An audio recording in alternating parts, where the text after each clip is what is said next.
Committee meeting to order. We're going to start with an invocation and pledge of allegiance. Are you doing something else? The speaker, the microphone. I don't have a mic. He doesn't have one attached. But I was doing right. I heard you.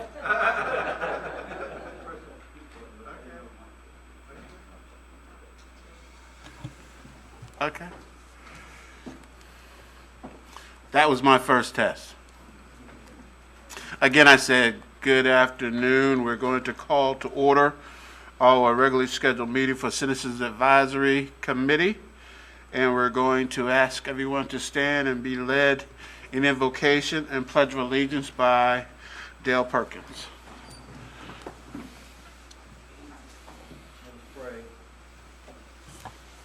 Almighty God, thank you so much for all the people willing to serve on this committee. We're very excited about the wisdom and life experiences that people bring and learning about each other and making new friends. Help us, O Lord, to do your will as we make decisions for this community. Guide our thoughts and actions. Keep our heart pure. Help us to treat each other with kindness and love. Amen. Pledge allegiance to the flag of the United States of America and to the republic for which it stands, one nation, under God, indivisible, with liberty and justice for all.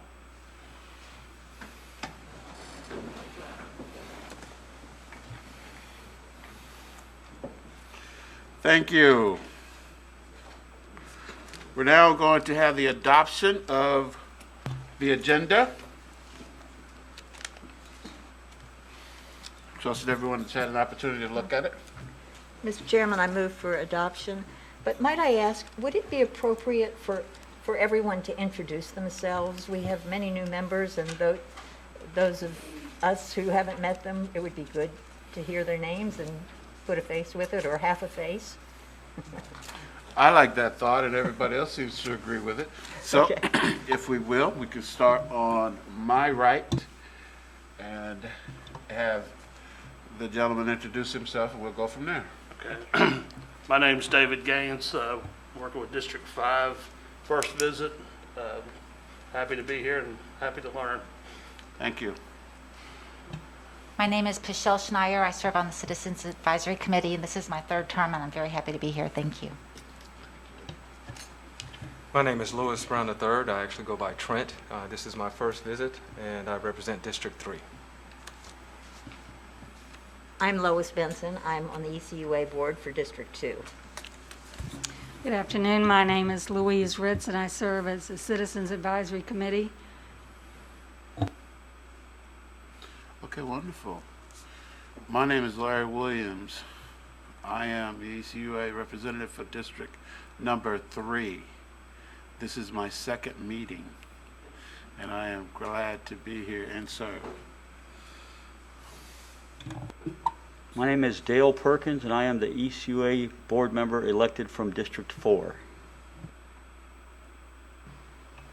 Good evening. My name is Imelda Cromartie, and I'm on the Citizens Advisory Committee, and this is my first time, and I'm excited to be a part of this adventure.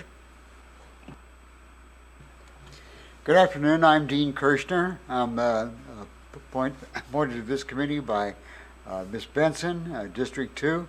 I'm also very excited to be on this committee and very honored. Thank you very much, Lois. Glad to be here. Good afternoon. My name is Kevin Stevens. I'm the ECUA board member for District 5. And my name is Bruce Woody. I'm the executive director of the ECUA. I tried to meet as many of you as I could when we got started. I'm fairly new to the ECUA. I've been here about 7 months. I was appointed by the previous ECUA board. I've really enjoyed the work done so far. You have a wonderful, very supportive, intelligent staff, and look forward to having opportunities to meet them. I do have one technical note. An apology to Mr. Williams, because I need to ask you if you would move over one seat to the seat just to your right. I failed to move your gavel over to that seat, which is probably what led you to where you're seated. Each individual seat, for everybody's information, we have electronic voting, and our electronic system is already set up to know where everybody is seated. So if you vote from the seat where you're located, we know who it was that cast a vote. That's the reason I'm asking Mr. Williams if he would move over one seat, because the system is already pre-programmed for him seating at that voting station. Apologize for any confusion there. Hence perhaps why there was no mic there. I will second the agenda. Okay, it has been moved and seconded that we approve the adoption of the agenda. Are there any discussions, changes, corrections, deletions? If not, please vote. And for those that are new, you hit the enter button and it'll come up with your name, and then you'll cast your vote.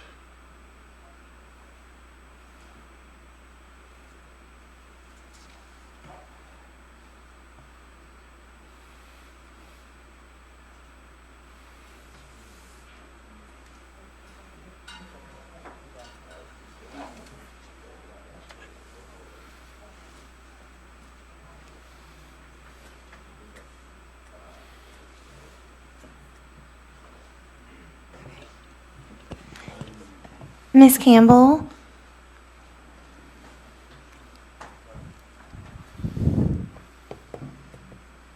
Yes, I vote yes. Okay, great. Thank you. I would also like to say something if I could. Yes, please go ahead. Larry, first off, I would like to apologize. I did not want to leave you learning that job like this. I'm sorry about throwing you into the driver's seat so quickly. To my old friend Dean Kirshner, hello. Sorry I didn't get to see you in person. To all the new members, I look forward to meeting you all in person. And to my board members, sorry I couldn't be there with you today, but I wanted to keep you all safe. Okay, wonderful. Glad you're safe and attending the meeting from remote. We did take a vote on the on the adoption of the agenda. So we're at line item C, Charlie, if you're following along with your agenda.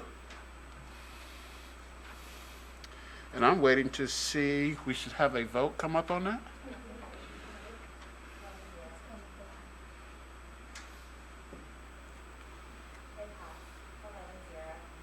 Okay. Okay, the adoption of the agenda was approved by a vote of 11-0. Now we have the open forum. Each speaker, if there should be any, will have 5 minutes to speak per topic.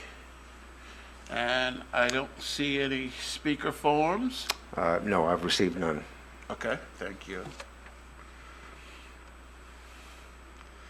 So the approval of minutes, line item E, or echo.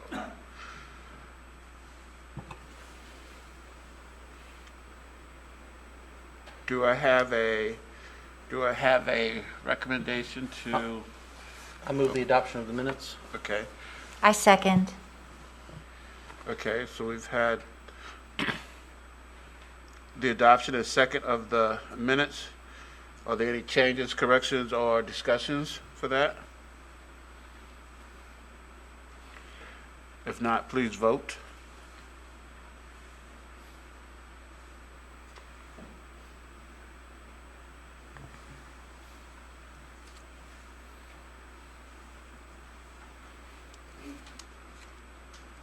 And Miss Campbell?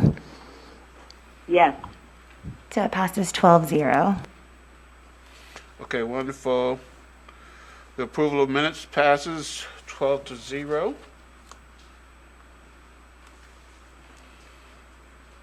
Next, we will have a couple of presentations. First, it'll be the INFLOW and INFILTRATION presentation and Recycle Coach app presentation. Mr. Woody, if you would give us an introduction to that, please, sir. Thank you, Mr. Williams. This particular agenda is fairly light. There's only one agenda item for the CAC board. So we saw it as a great opportunity with so many new members, both two new ECUA members, but certainly a whole host of new CAC members, for us to go over a few topics that are of particular interest to the overall operation of the utility. Today's subject that we're going to hear a presentation on is on the subject of inflow and infiltration. We have a wastewater collection system, just like everybody else's across the United States, that isn't perfect, as watertight as you might think it is. There's extraneous water that gets into our system in addition to the wastewater that it carries, and that has significant operational impacts and considerations. So our presentation this morning will be this afternoon from Mr. Don Palmer. He's the Deputy Executive Director of Engineering and Engineering Services. Take it away, Don. Good afternoon, Mr. Chairman, members of the board. I'm the Deputy Executive Director over Engineering and Environmental Services, which means I have water production, water reclamation, and engineering. Stacy Hayden, Director of Engineering, couldn't be here today. He would normally be giving this presentation. I'm going to try to keep it pretty basic because we have a lot of new members, and just if I feel free to stop me at any point if you have questions about something. We use a lot of acronyms, and so if you have a question about those, feel free to stop me and ask me what that means. And so it's going to take it a little slow, and we'll start right here with the first slide, FDEP, Sanitary Sewer Overflow. FDEP, Florida Department of Environmental Protection in the state of Florida, is the agency responsible for environmental enforcement regulation in the state. We are a delegated state, meaning EPA delegated responsibility to the state agency to oversee water and wastewater. That means that EPA still oversees the water and wastewater programs in the state, but they're handled by the state. So what we're really having today too is a sanitary sewer overflow and consent order update. Even though your agenda might have said infiltration and inflow, we'll talk about infiltration and inflow and how that affects sanitary sewer overflows. But it's mostly about our consent order and what we've been through the last few years and where we're headed in the future. So little outline of what we're going to talk about: the sewer system overview, background and regulatory emphasis on SSOs. SSOs are sanitary sewer overflows. Some people say, shouldn't you call it unsanitary sewer overflows? Well, it's the sanitary sewer that's overflowing, not the storm sewer that's overflowing. So it is an SSO, that's the root of the issue. That's what DEP wants to see stopped, are sanitary sewer overflows, not so much infiltration and inflow, but they affect each other. So we're going to go over the consent order that we have, how we got there, comprehensive evaluation that was required by the consent order, what we found, and our corrective action plan and our projects and what we've done so far. And at the end, I'll throw in a few bonus things. So, little sewer system overview. We have approximately 75,000 customers on the sewer system. Now, one customer can be a house, one customer can be an apartment complex, one customer can be a Navy base, one customer, you get the idea, it can be a hospital. So that's the number of connections. We know how many connections we have. The estimate population is truly that, just an estimate. Finance knows how many connections we have and how many people we bill, And so I think at the end of last year it was a little over 75,000. We have a very large collection system. It's all underground. People don't see it. We have 935 miles of gravity pipe. Means it flows by gravity. That's a long ways. A lot of that more critical part for I&I is in the downtown area. That's a lot of that is very old. We have a lot of old clay pipe. A lot of the clay pipe can have 4-foot, 8-foot joints. The joints were originally made out of cork. Cork doesn't last, and therefore you get roots, you get trees, growing in. You get other things that can get into the sewer system, and so that's why they need maintenance and upkeep. Plus, clay pipe is very resistant to corrosion, but it's also a lot more prone to cracking and breaking. So there's a lot of pipe. There's 18,000 manholes, approximately 380 lift stations in service right now. Force main, we have 320 miles of force main, and we have storage tanks for sewage, approximately 16 million gallons, 10 million gallons at Warrington, and 6 million gallons at the new Marino Street tanks, or what some people would call the North Hill tanks. So we have 3 wastewater treatment plants. The newest is the CWRF. It has a 22.5 MGD capacity. We have one on the west side of town called the Bayou Marcus facility. It has 8.2 million gallon per day capacity, and we have another plant at the beach which has 2.4 million gallon per day capacity. So a little note there just to kind of give you at the bottom, we have about 1,300 miles of combined sewer and gravity force main. That's more than from here to New York City, a long, long ways.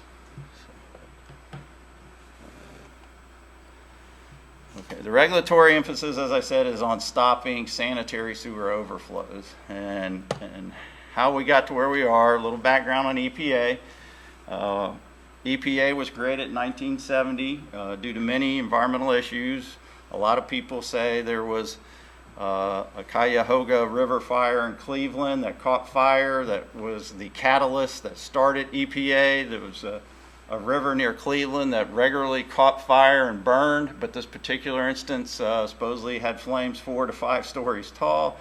And President Nixon responded to that, and by an executive order, the the Environmental Protection Agency was created. So beware the executive order. It's Clean Water Act was passed in 1972, and there's been many updates to it. EPA oversees, as I said, they're still overseeing the state of Florida, even though we deal with DEP mostly. I say mostly, interesting little note, we are delegated except for water and wastewater, except for biosolids. So for biosolids, the sludge that comes out of the treatment plants, it is not a delegated state. So we are regulated by EPA and FDEP on biosolids in the state of Florida.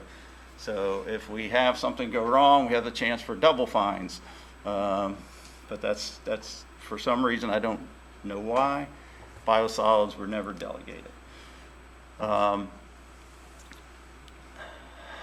Sanitary sewer overflows, a violation of Clean Water Act because it is an unpermitted discharge. That's the bottom line. I've talked a lot about EPA. This slide shows some areas where EPA overfiled. They still have the authority. They can come in and overfile on a city, and when they have, it has not been a good thing. You can look at Columbia, South Carolina there. City not unlike ours. EPA came in, overfiled in 2013, and they had to spend $750 million in 12 years. Miami, you can see it there, June 2013, $1.6 billion. Generally, when EPA is involved in anything, you're very thankful. You normally deal with FDEP. So, This is a picture of what we call classic SSO. It's also kind of the poster child for where you don't want. I'm sure our regional services people could find worse locations, but this is a horrible location. It's in a backyard somewhere. There's a fence on 3 sides of it. How would you get any type of maintenance equipment to it? It's a horrible location, but you can see this is what's typically referred to as an SSO. There are other ways to do SSOs, but this is the most common, is flowing out of a manhole, the hydraulic grade lines causing the water to come out at this location. What are the causes of SSOs? We track these causes, and I'm going to show you a graph in just a minute. Kind of separated into these categories. Air release valves can fail. They can, for a variety of reasons, they can even be hit by cars, believe it or not. Contractors hit our lines quite often. We are required in the state of Florida, if you're going to dig, to call One Call.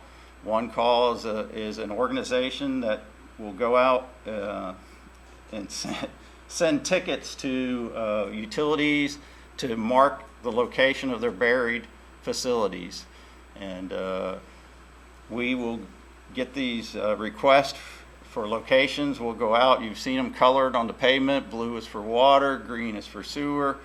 You know, red is power, yellow is gas, and they will mark these locations. And the idea is that the contractor knows they're there and will take the precautions necessary so he won't hit them and cause an issue. That doesn't always work. Number one, they start digging, they lose the location, or sometimes they don't call for those locations, and so that can cause a lot of problems. Force main failures. Force main is subject to cyclical pressures because the pump station cuts on and off. They get fatigued. Some of them are older, and when they fail, usually it's a pretty large spill because it's being pumped, and it's usually a bigger flow than what would spill out of a gravity. Gravity main failure is exactly that. Just a gravity pipeline may have cracks in it. The pipe actually may have failed and caused a backup in the sewer system. Grease, roots, and other blockages, another category. You know, we implemented the grease program, the grease fog, fats, oils, and grease program to control the amount of grease coming into our facilities. They go into restaurants and inspect them and try to keep the level of grease. We have grease collection systems around. That's all been in response to blockages in the sewer system. Lift station failures and power failures. Generally, we have kept those together. Those have improved, as you'll see in the next slide. And then there's rain, inflow, and I put increased infiltration. The main issue with rain is inflow, but a little bit of rain can cause the groundwater to rise. It doesn't take much. You look at the porosity of soils, you get an inch of rain, you can have a 3, 4, 5 inches of groundwater increase. We get those type of rains quite frequently. When the groundwater gets higher, the pressure on the pipes gets more, your infiltration increases, and you find other locations for infiltration to happen. I put this slide in. This was in our corrective action plan that we submitted to DEP. This is showing you total spills by volume tracked since we started the consent order. And looking across, you know, what is the greatest, this is by volume. And if you see the highest line there is a green line, that is rain. That is caused mainly by infiltration and inflow. If it's not raining, we don't have that problem. So that's one of the main reasons why we focus on infiltration and inflow. So we use these terms inflow and infiltration. This is FDEP's. That's defined by EPA in 2014, but basically inflow is stormwater getting in. I like to think of infiltration as groundwater that seeps in via cracks, via leaks in the pipe, etc. I think this graphic here better explains it. one of the classic ones we see is, I don't think this thing has a pointer, uncapped cleanouts, and I'll show you an example of those in a minute. Storm water will pond in the yard, and then it flows into the cleanout. A very small stormwater flow is a large sanitary sewer flow. It doesn't take a lot of stormwater to flood a sewer system once it gets in. So here you see examples of infiltration and inflow, cross connect between a storm sewer, a leaky manhole cover. We don't have many foundation drains here, but you will have roof gutters tied into the sewer system. You know, a telltale sign is when they go underground, but it doesn't necessarily mean it's tied. But so this is basically explaining the difference between infiltration and inflow. But how did we get here? In June 2012, we signed a consent order with FDEP. Basically, a consent order is FDEP says you've had these failures, you've had these overflows, you've had these problems. They have a finding section in the consent order. We find you have all these issues, and you're hereby ordered to do the following actions, and we consent to do them. So you have a consent order, and it's basically short of going to court with DEP. It's an agreement that we will take action and they won't take us to court, basically. So in 2012, we did a consent order. 2013, DEP approved what we had decided to do for our evaluation of our system. We spent 5 years evaluating the system, and I'll get into what methods and tools we use to do that in just a minute. In 2017, we notified FDEP we've completed that evaluation. They approved it in August of 2018, and then March 2019, we got that consent order amended, and I'll get into the reasons of why we amended the consent order in a little bit. In July 2019, we submitted a corrective action plan to DEP. The corrective action plan is a 10-year program for different projects, and we're going to list those in just a minute.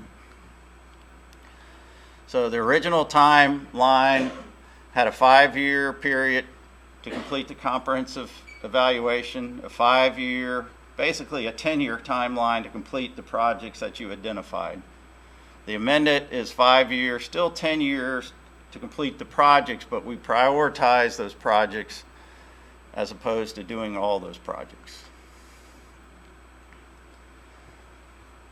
How did we do the comprehensive evaluation? We used a lot of tools. Some of it was desktop, looking at historical data, how many SSOs we had in this area.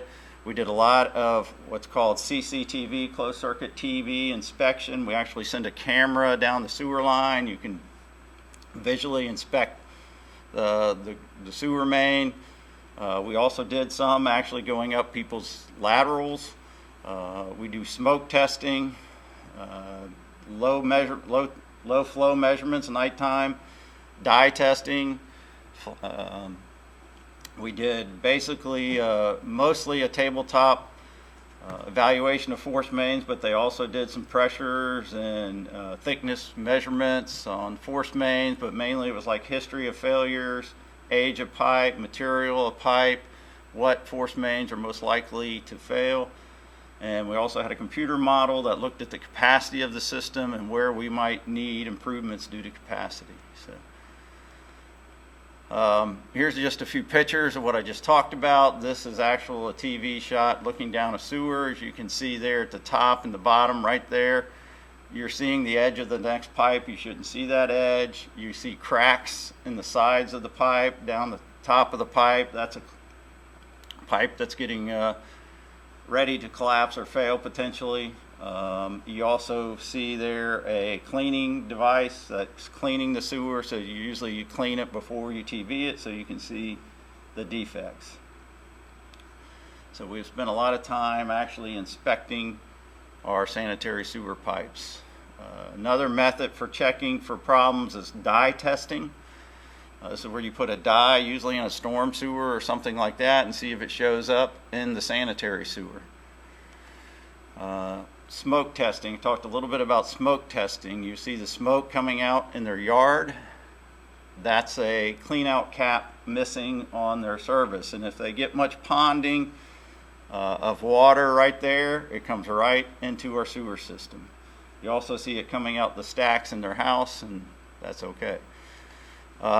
This is a picture of a guy installing a flow measurement device, a meter into the manhole. We have meters out in the collection system, so when we get a rain event, we can say this area is worse than this area, and track our progress towards making improvements. This is a thickness measurement taking on a ductile iron force main. So those are some of the methods that were used. Y'all are a quiet bunch. Okay. I did have a question about, if you could tell me a little bit more about the force main. I understand all the other parts pretty good, but Okay. force main. Yeah, it flows by gravity till we get to a lift station. And after we get to a lift station, you can only go so deep with the gravity if you're going to maintain it, so you got to pump it.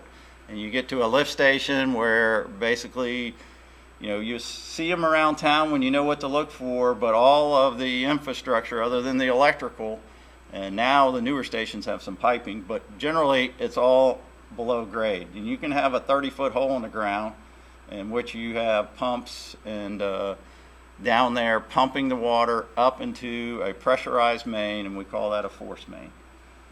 So it's a pressurized sewer main is what a force main is. And we'll pump it to another lift station sometimes. We'll pump it all the way to the plant. Sometimes we'll pump it to another gravity system where it discharges and flows by gravity for a while.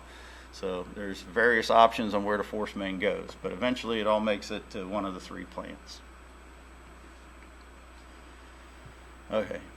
What they found when they did the evaluation, pretty typical, 80% of the problems, 20% of the collection system. The worst part generally gives you more problems than the rest of the system.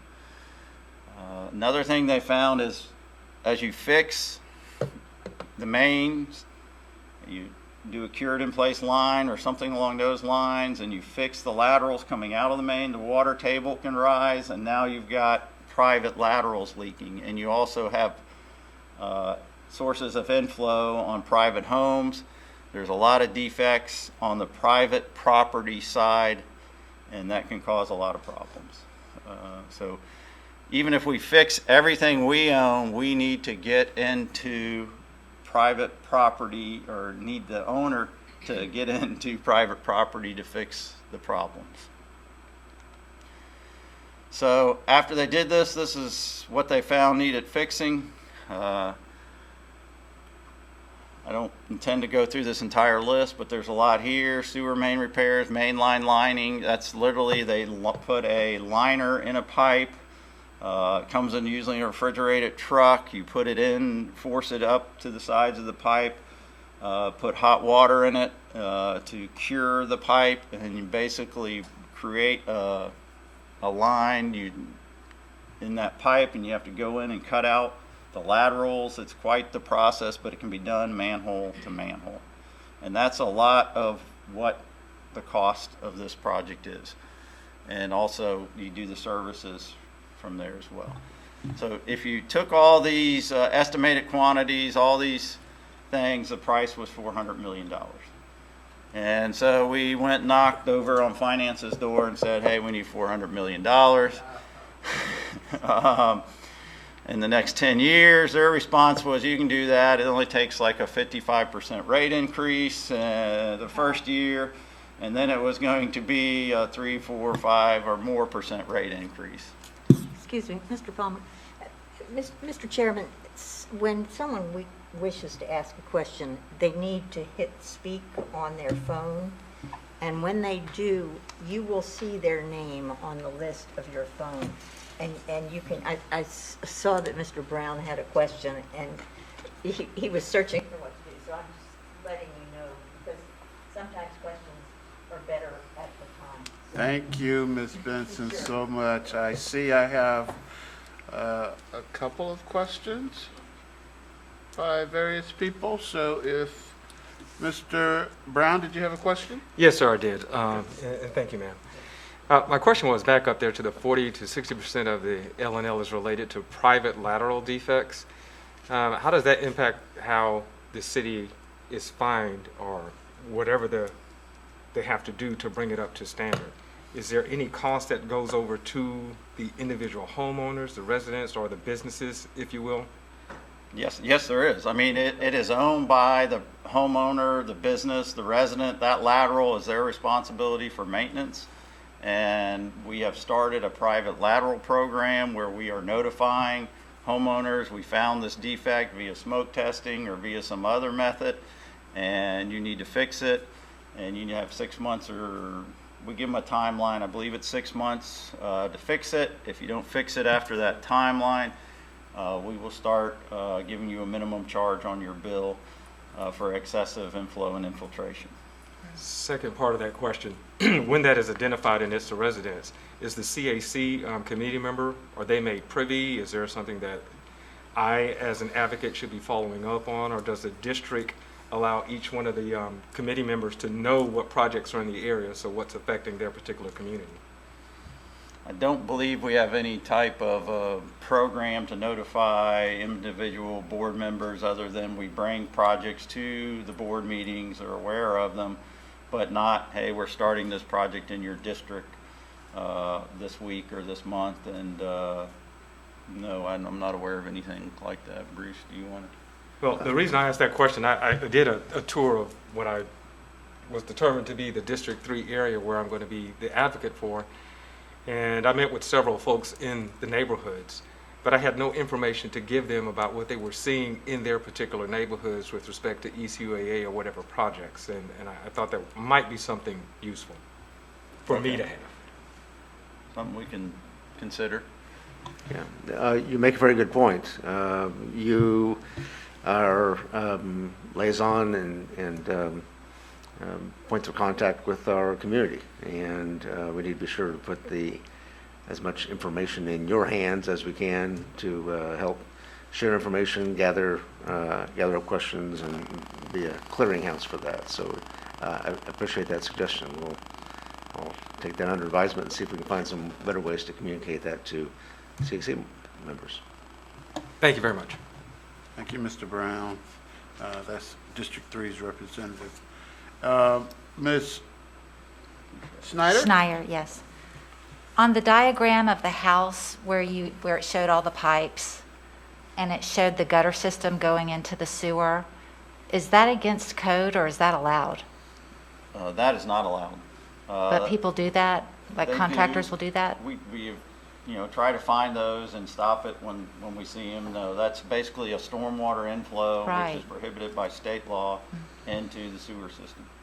So any type of roof drain like that, any type of even technically, if your yard is flooding and you pull the cap off the sewer to drain it, that's illegal.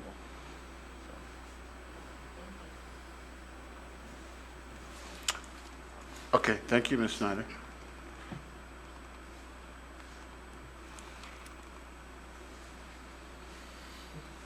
You have a question? No. I do. Oh, excuse me, that's, Dale? excuse me, Mr. Yeah, Perkins. it's a great question down there, and most of the committee members probably don't know, but you can email or call our executive director with like any question. Say you see something going on in a neighborhood and you want to know what's going on. What are these flags? What are these ECA workers doing? They're here. They're really good at providing support and getting those questions answered. And so you can always do that. The staff has a really good public relations department that will meet with your neighborhood groups and communities. They're always willing to come out and, like this presentation, they could do it, or one specific to an area. I know we've got some money for sewer going into the Cervantes corridor and other areas. We also have something called a capital improvement projects list, and that's all the projects that have been funded and that are underway. And I would advise you to get a copy of that list and see what's going on there. And then more importantly, get a copy of the things that are under the line that are not funded yet. And if those interest you, that might be something that you advocate for. We also have a very comprehensive annual report that provides a lot of information that the committee members, and new board members even would benefit from the information of that financial report. And then we have mandated management audits. And so there's a lot of information there. And if you request it, you're a member of the committee. You can get all that information, and they're glad to provide it. And so that's all I had to say. I might add to that, quite a bit of that information is already available on our website, but to make it simpler and to point things out, I'll send kind of a mass email to all of you that either has an attachment of the document itself or a link to those various documents on our website. Thank you. Mrs. Ritz? Thank you. I have a question. As you talked about inflow of the water drain into, I should say, the house drain into the system, are county and city inspectors checking that when they sign off on new construction? They're supposed to be, is all I can tell you. I don't And think, when do they submit a report? Or is that like, I'm not aware if they do, but I wouldn't be privy to it anyways. how can that be followed up on? And also, are realtors advising their clients about this issue? In other words, are they helpers to ECUA when it comes to that issue? I don't know about realtors either, sorry. It could be something we could look at, certainly, as we do this private lateral program. Certainly that makes sense to notify potential buyers and realtors or something along those lines that there's... Because there are a lot of firms that do gutters, and I didn't know if they are aware of that. They should be. I don't know think they we've should ever be. reached out to them, but Because to me, I would think you'd want to go to the point of where does this start? And it starts with the installation and next the checking by an inspector. I think most of the gutter stuff is old. I don't think new homes are doing that. I think it's the older homes. Somebody did it or somebody tied it in illegally or, had ponding in their yard and wanted to get rid of it and said, hey, let's tie it into the sewer. I don't think new construction is doing that, but it's something we can check on. That's good to hear. Thank you. Yeah, if I might add, newly constructed homes are inspected by the city and/or county for strict compliance with the various building codes, electrical code, plumbing code, et cetera. The components of the plumbing code have prohibitions that address these types of things. So I generally don't think it's a concern unless somebody is really being illicit and sneaky about something. That generally there's not too many concerns about new homes. It's older homes that were constructed back when that was an issue and that was a more common practice. While certainly most gutter manufacturers, et cetera, are going to take the easier way out and put turnouts instead of reconnect something old, public education is always a good thing. Thank you. Mr. Perkins? Yeah, and I was a real estate broker for quite some time, and they've got a code of ethics and a disclosure form. And so if they have a house where they know that there's a damaged system, they're required to report it. Now, sometimes, people don't know, but if they know it's there, if we do a smoke test and it discloses that, and we notify them, and then they sell the house and they haven't disclose that to the buyer, they're in trouble, so they are required to disclose it. But a lot of times, these are simple things. Somebody hits their plastic clean out lid with a lawnmower, and bust it off, and they don't think about it, and it's in a low area in their yard, and that goes on for years. We may have years of inflow and infiltration just because somebody doesn't know that is really impacting us, A lot of times, too, like with Sally, these hurricanes, when they tip all these trees over, they put a lot of cracks in these lines in people's yards, and that causes us a lot of difficulty. But once we send out these notices that say, hey, you're going to have to spend $1,500 to fix your line, then our phones start ringing and we get people complaining. But the truth is, it's got to be done, and we try to arrange payment plans, with people and stuff when we can, because we realize it creates financial hardship. But in addition to on the private lines, the truth is that much of America is going through an infrastructure crisis. We have a very aging infrastructure all over the country, and in Pensacola, we have areas where they've had water lines that they've shown us that they've dug up old water lines they look like wood 8x8s with a male and female fitting together. They fitted that together, and it's coated with creosote. I mean, we've got some really old infrastructure now. We've upgraded a lot of that, but it still requires a lot. And the problem is that it's a fine line. You want to have good, solid infrastructure, but do you want to have a Cadillac or do you want to have a Buick? What are people willing to pay for? If you say, hey, we need to fix this and we're going to have to raise your rates 40%, well, then you've got people down here at night with lit torches, threatening to burn the building down. And if you do too little and say, hey, we're not going to raise the rates whatsoever, then your infrastructure is falling apart and you're having, sewer backups and everything. So it's always a fine line. And unlike with the city and the county, they get increases each year through inflation, through property. As the property values rise, then they automatically get more money. The ECUA board every single year, as the insurance cost goes up, as the price of fuel goes up, you can't buy a gallon of milk for what you could years ago. As that stuff goes up, and we don't buy milk, but it's just in general. But as that chemicals, a lot of chemicals increase in price. But as that stuff goes up, if we don't increase the price, we can't provide the service. And so it's a fine line that every year, you have to either vote for an increase or cut people's service somewhere. And the county and the city, they don't have to deal with that now, and they're probably glad that's probably part of the reason that ECA was created, because the infrastructure was crumbling with the county and the city, and it was failing. And there are two reasons. One is they didn't like having to do those increases, so they created the ECA. But the other reason, and the former House Speaker and Mayor Jerry Maygarden said this quote. He said, "In the history of America, there have been 3 great real estate transactions." He said the first was the Louisiana Purchase. He said the second was when America got Alaska from the Russians. He said the third was when the city unloaded that Main Street sewage treatment plant on ECUA. And so we've resolved that problem now and got federal funding to do most of it and brought in ahead of schedule and under budget. But there still remains a lot of work to be done.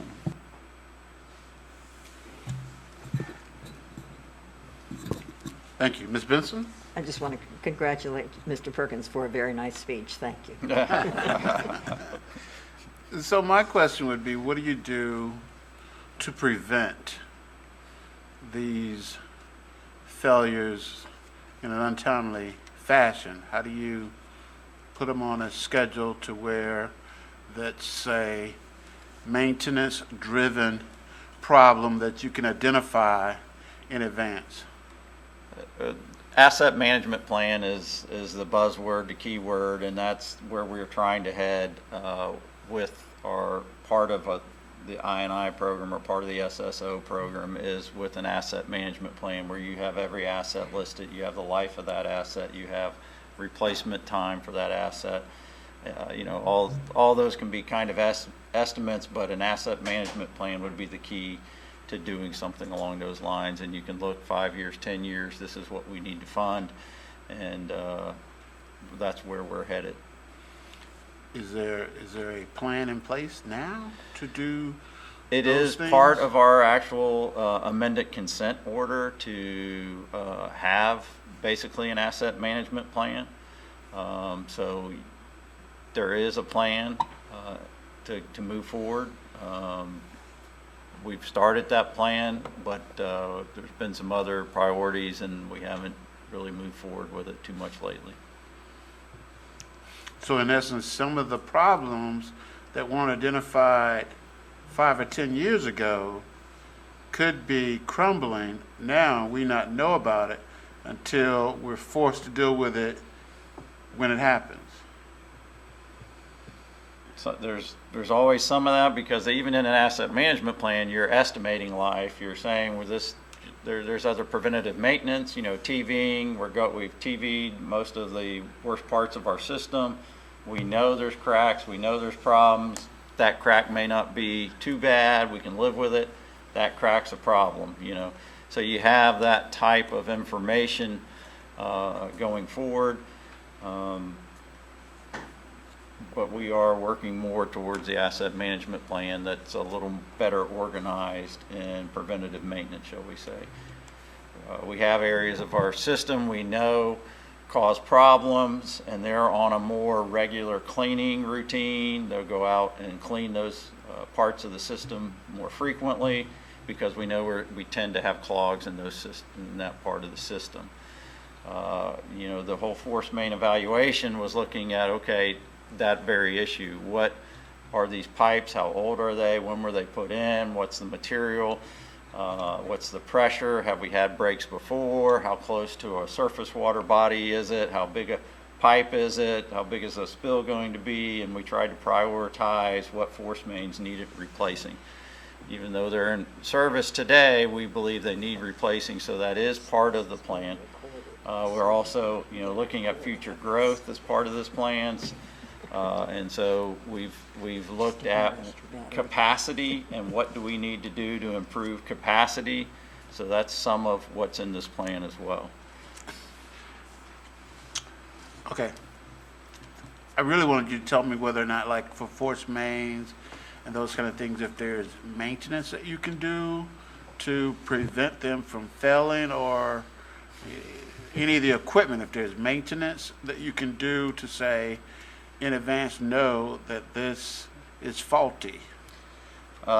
Age and other failures, or the type of pipe, the thickness of the pipe, the pressure of the pipe, those type things can be looked at and have been looked at for our force mains, and tried to prioritize what force mains we need to fix first. Okay, thank you. We have Mr. Perkins? Yeah, I think what he's trying to ask is, do we have a preventative maintenance program for That's our exactly what I'm trying to ask. We certainly have a preventative maintenance program on certain parts of the system. Brian's not here. Oh, Brian is here, but the regional services crew, we have a preventative maintenance plan at all of our treatment plants and water wells, where we do certain things routinely. You go out, change your oil, you do those types of things routinely. With the force main, there's not a whole lot of maintenance unless there's air relief valves. We have an air relief valve crew that goes through and does preventative maintenance and checks on these air relief valves. But with a force main, there's not a whole lot more maintenance you can do. The sewer mains, the gravity mains, there's a whole cleaning program that they routinely go out and clean certain areas, and other areas less routinely. But yes, there's based on history of working with the system, they have certain areas they clean on a regular basis. So to answer your question, there's not one overall preventative maintenance plan, but certainly we have preventative maintenance plans. Thank you. Mr. Williams. Ms. Benson? Yes, Mr. Williams, just in response to your earlier question, part of what we're doing with our whole I&I effort, the first 5 years, we did an evaluation of our entire system, comprehensive evaluation. So we know where some of those crazy wooden pipes are and some of these other things. That had not really been done in the past. And so that was our starting point for doing the fixes that we're doing. That's good. Preventive maintenance is where I'm really driving, because like, even if you buy something now, you should be able to run a diagnostics test to say whether all codes indicate that this system is working the way it should, and it would be an abrupt failure if something went wrong. Or you can say, I'm getting indications that the system is breaking down. So do we have tests that we can run to say equipment's working like it was designed to operate, or do we have to wait for a failure No, to know? there's all kinds of equipment in our system, I guess, is part of the issue. And so if you talk about a lift station, that's one thing. If you talk about a force main, that's one thing. You talk about a gravity main. And generally, yes, we have people who visit at lift stations, not every day, but regularly, routinely. They inspect the lift station. We monitor the lift stations 24/7, 365 for high levels or pump failures, or there's lots of things in the pump. You're looking at degraded performance. So yes, in a lift station, there's all kinds of things. In gravity mains, we know where we've had problems in the past. We know where those problems are. That's why we do more cleaning in those areas. As far as what pipes need fixing, that's why you do the CCTV, the closed circuit TV inspection. So, to answer your question, what am I leaving off? Manholes, we have a manhole inspection program, a manhole coordinator. We have these programs pretty well in place. Okay, all right, that satisfies my questions. Thank you. We have Sorry, I more didn't do questions. a better job answering it to start with. Right, we have more questions from Mrs. Ritz. Thank you, Mr. Reed. May I be so bold as to reflect back when I first was appointed to the CAC, Citizens Advisory Committee. I was new, and this was a very unique organization, and I was given the privilege of making rounds because I wanted to better understand the various components. And so I got to meet what I call the dedicated staff in the field. And I would suggest, if I may be so bold, is that you take time, since you do represent District 3, and go through your district with a ECUA representative and see what he's discussing, because it's an eye-opener. It is really an eye-opening experience to see the many, many components that it takes to make it the ECUA function for the citizens. And lastly, I want to put in a plug for the FOG program. When I heard Jim Roberts talk about grease and milk solidifying in pipes, that was the last time I ever poured milk down the drain. I am now much better informed so that I can be a better consumer/customer. So there's just an abundance of parts and pieces to this organization, and I encourage you to take time. I don't know what your other functions are in your business world, but that would be an eye-opener for you, and you could see some of the issues that they have to deal with. And I always say it's a dance between the customer and ECUA. We as customers need to do our part. So anyway, I think I've talked a little Thank bit, you. but those were insights that I learned. I think Mr. Woody has me on the schedule upcoming to get a tour of the various operations. So we will be doing that, I trust, before the month is over. Thank you, though. I would agree with you. Ms. Snyder? Well, I was just going to say SCADA would be a good thing to take a tour of. Just remember SCADA and ask for a tour of SCADA, because that tells you where a lot of the problems are. Okay. It's the computer system for ECUA. I thought about that, but I didn't want to say any more to add to my maintenance. SCADA is a supervisory control and data acquisition, an acronym that we use, and it's basically looking at all the lift stations, the water wells, and we can do it from right over here across the street. Very good. Thank you. I thought about it. Thank you. Mr. Brown? Yeah, to piggyback on what she was saying, trying to take this information back to the residents in the area that I'm representing. Is there one place where I can go to gather as much information?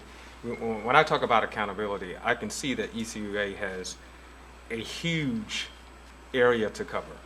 And, when the slides that you show, 8 million, 1.6 billion in another city. And I could see us easily getting there. But like she said, the residents have some oldness with respect to making sure it doesn't get to that point. You know, Mr. Williams talked about the preventive maintenance. What is it that I can tell the residents in my area to assist with what you guys are, one, trying to repair, but secondly, make sure that we don't get to a position in another 5 years, because even with new pipes, new equipment, and, you know, the best laid plans, things are still going to happen. So what can I tell the residents be doing, or is there a place where I can go and get the information to tell me what works in the Pensacola area, what they should be looking for, what they should be doing? The milk issue for me, that is totally brand new. I just poured out a gallon of almond milk on yesterday, a whole gallon. So these are small little tidbits of information that I think that would be useful to me to go back and tell them. So when I'm talking to you or I'm sitting on the board and you're talking about what has to be replaced in infrastructure, I can say, well, this is what the residents in my area are doing to prevent that from happening. I would add that the FOG, Fats, Oils, and Grease program is a preventative maintenance program. Though that's the whole idea behind it, is that you prevent the fats, oils, and greases from getting into the system and prevent the backups caused by it. And so that whole program is designed around trying to prevent the problem before it happens, and that's been in play for a long time. Infiltration and inflow is not something we just started working on with this consent order. It's something we've been working on since probably the system has been in existence. It's something we'll always work on, whether we have this consent order or not. It's something, as a hurricane comes in and uproots trees, cracks pipes, as Dale noted, you have more of. As pipes age, you have more of it. It's something we're always going to be working on. As far as what we tell the homeowners, we have a pretty good, I think, newsletter that goes out with our bills, telling them what we're doing, telling them what's expected, reminding them of the fats, oils, and grease issues, reminding them of other issues. Natalie would be better to speak on that, but we do have a public information campaign to try and get that message out. Maybe we need to do a better job, but that's... There are refrigerator magnets that tell what you can and cannot dispose of down your drains, yes. So those would be awesome to pass out. And there are also refrigerator magnets that tell you what you can and cannot recycle, and that's very important as well. And you can go to my website. I've made a series of videos explaining all of that. Yes. Thank you. In our public information. You wanted questions, and now we have questions. Mr. Woody? Yeah, in our public information section, one of our staff members, Mr. Jim Roberts, he'll wave at you there in the corner, has the specific task of being one of our primary outreach agents to groups. If you have homes associations, church groups, social civic groups, whatever the case may be, any opportunities where there's a gathering, Jim does a wonderful job of conveying those types of tidbits of information about the system to make the general public sensitive to our concerns, and more importantly, as you ask, how can we as citizens or consumers participate and help protect this asset that we all need to use. So please look at Jim as a good resource for sharing that kind of information. Thank you. Mr. Dale Kushner? Dean Kirshner. Dean. Yeah. Kirshner. I told people this is my first day of school, so this is a great presentation. Thank you very much. Yeah, I've been a citizen here for 20 years, and I'm from San Francisco, and I served on the City and County's Advisory Committee for sewer and water and garbage pickup, and the service was terrible. And the bills were, I mean, the bill that I paid today, that we pay for our house, is pretty much what they charge for garbage pickup in the city. So I compliment you on the service that ECUA does. Let me ask a question. COVID-19, how has that impacted your ability to do service to projects, emergency calls? Bruce, would you like to answer that? Yeah. That's kind of a larger question than just Don's area. It also affects many of our other deputy directors across the whole organization. Our initial concerns had to do with how it would affect our customers, their ability to pay their bills during difficult times when they are out of work or having challenges, as well as the fact that we are an enterprise. We're an employer with 635 employees, and what this pandemic effect would have on our employees as well. I will say that we braced for reduced and anticipated that we would have reduced revenues and have similar types of problems inside our organization in terms of getting COVID, et cetera, as in the general population. So far, those fears have not quite been realized. Our revenue has stayed very steady, actually. We have put together several programs to assist those of our customers who have difficulties to help them through this difficult time. We had a moratorium during part of the summer where we weren't having disconnects, for instance, in recognition of those hardships. But as a utility, we've actually been quite fortunate that we've weathered the storm fairly well. And as far as our own individual employees, so far to date, my information is probably about a half a week old, but as of about a half a week or so ago, we had only had 38 instances of COVID-19 exposure to our individual employees. And we had only had 2 instances of employee-to-employee transmission. All the others had been obtained from sources outside of the organization. So we're trying to be careful in terms of how we protect our own staff as well. Okay, thank you.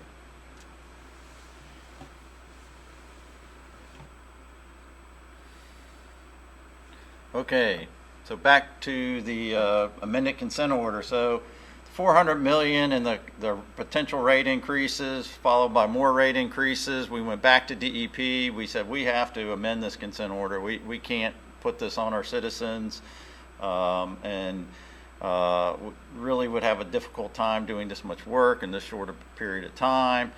And sat down with them and renegotiated the consent order. It's still 10 years, but we said we're going to prioritize the main projects. We're going to come up with a list, and after 8 years, we'll get back together.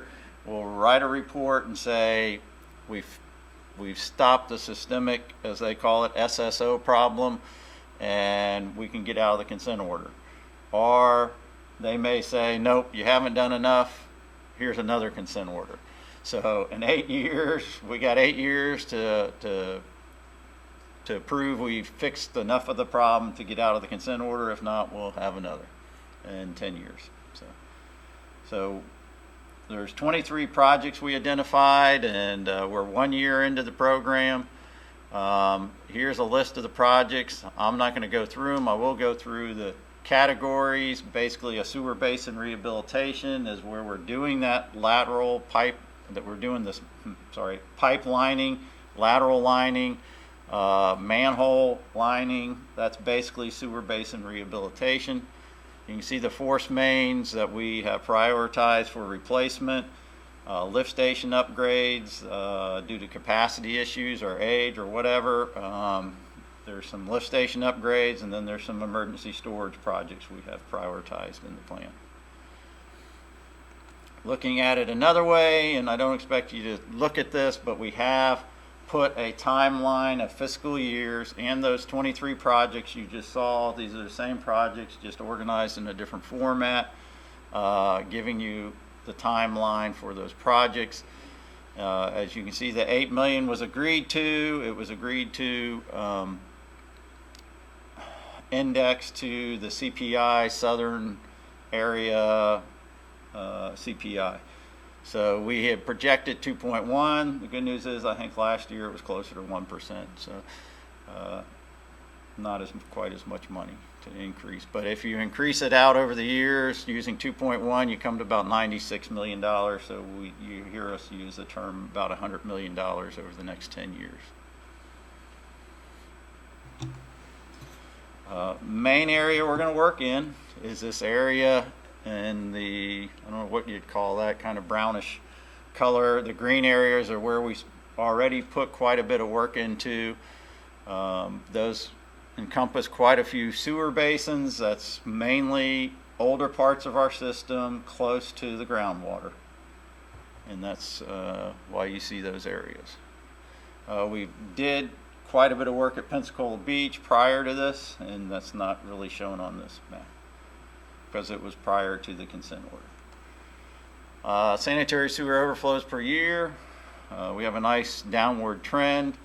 However, I think Sally hit us pretty hard this year. We had quite a few overflows with Sally, and we'll have a blip coming up this year.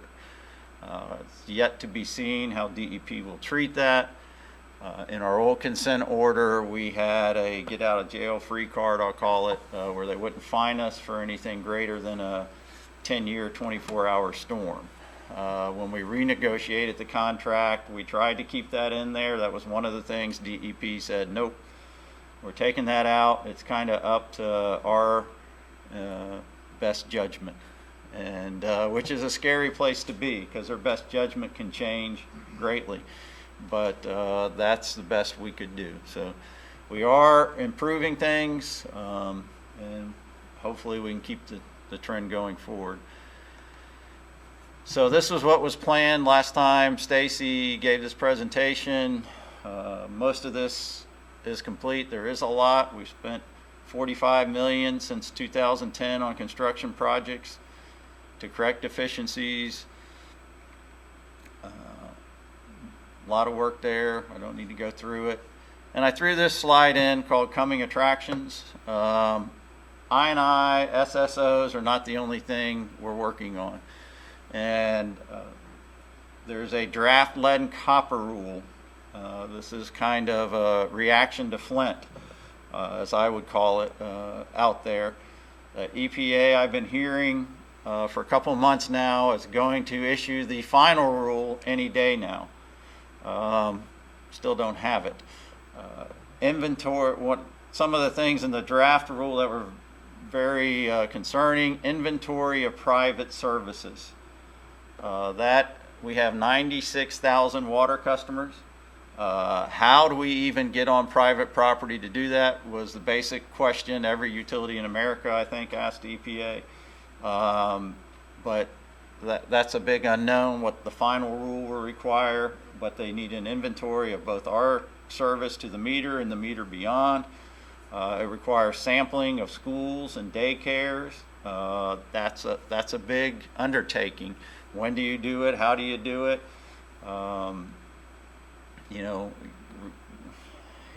requirements for sampling and who does the sampling. It's a whole nother program depending on what the final rule says. There's also a public information campaign that is a large part of it. You have to notify people of the problems with lead services. Now, we have a corrosion control program. We maintain a certain chemistry in the water so we don't have corrosion. We have taken out all the lead services that we are aware of or we've ever come across, is what I've been told.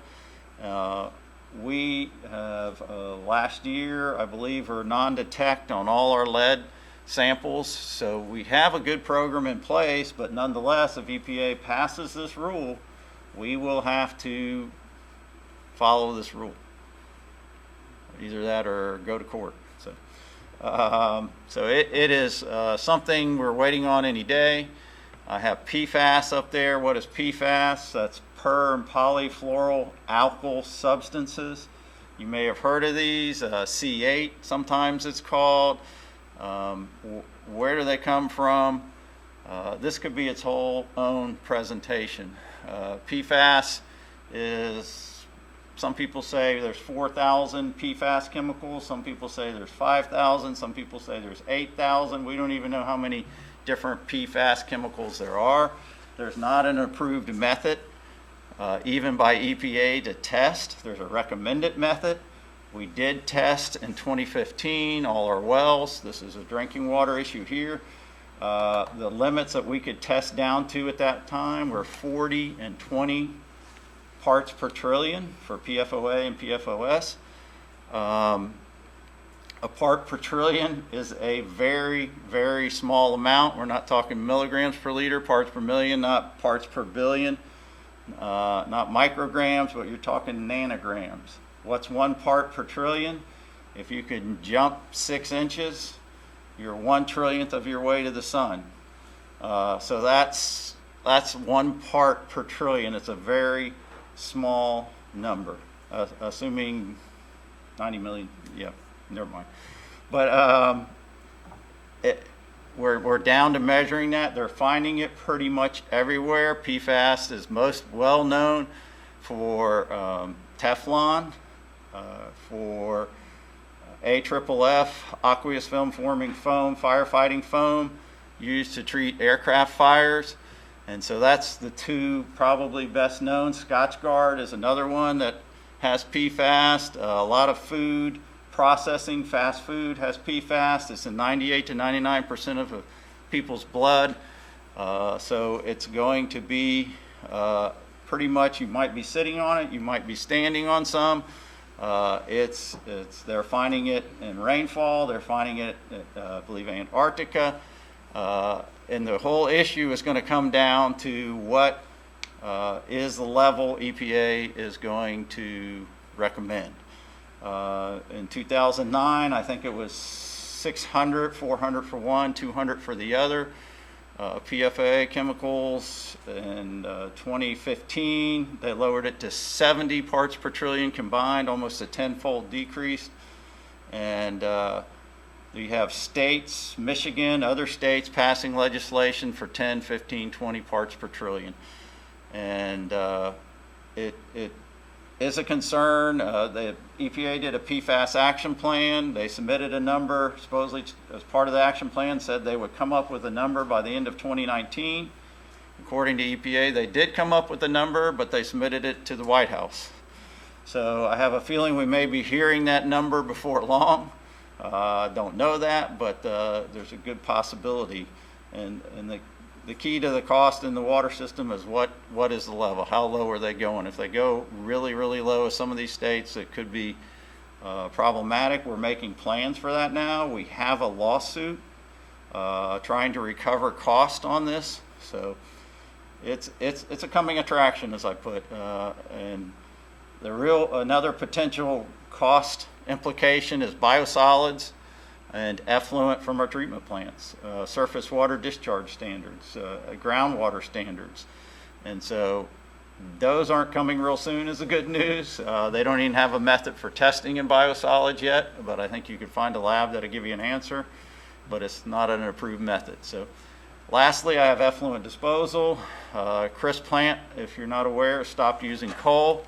That means that big, tall tower you see will no longer have a discharge. That was using reclaimed water to the tune of about 1.5 million gallons a day. It has been shut down. They may add other units. They've talked about adding other units that don't require cooling water or reclaimed water. That's about another 4.5 million gallons of water a day they use. IP has some toxicity issues, I believe.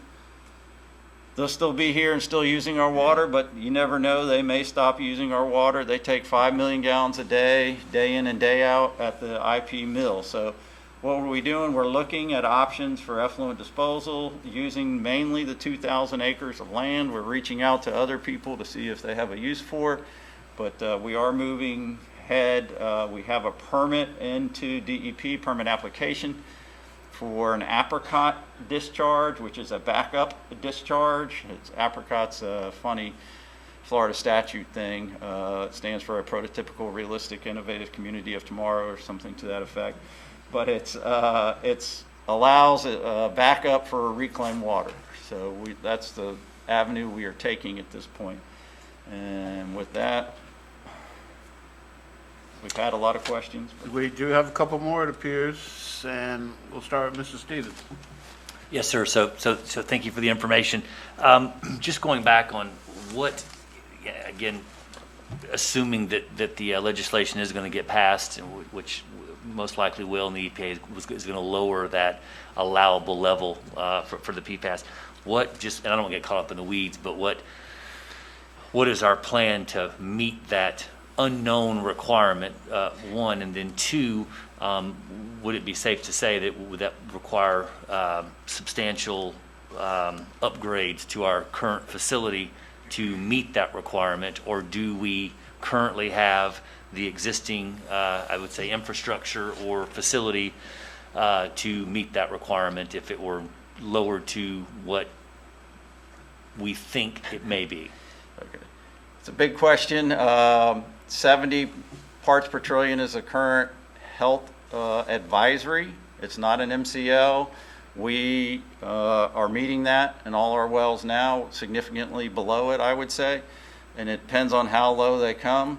We have granular activated carbon. We have one well that is permitted for granular activated carbon removal. We have other wells with granular activated carbon that will actually remove PFAS. We're working on several other wells for granular activated carbon as well to remove the PFAS. And there is a pretty substantial cost to that. It's like $1 million a well. And then there's ongoing operation and maintenance cost after that. So we're trying to get out in front of it. Not knowing the number is that what's your target. The other big unknown is, as I mentioned before, there's maybe 8,000, 5,000 different chemicals. What are they going to regulate? They've studied PFOA and PFOS very hard. The rest of them, the health effects, they don't really know. The shorter chain carbon supposedly are less toxic. You can't get Teflon anymore. You get something else. Well, that's another PFAS chemical. And are they going to start regulating those, and at what level? And then there's a few longer chain carbons that are supposedly even more toxic. So at what level is the question. One big background information with PFAS is, what is your background exposure? In other words, how much are you getting from other sources? So what is allowed in your water? When EPA sets standards, they're looking at a reference dose to your body, so many milligrams per kilogram of your body weight. So where does your exposure come from, and how much are you getting from other sources? And that's one issue with setting a level. I don't envy EPA in that manner for trying to come up and get that. And you'll see some states have very different criteria, and that's one of the reasons why they've made different assumptions about background exposure. So.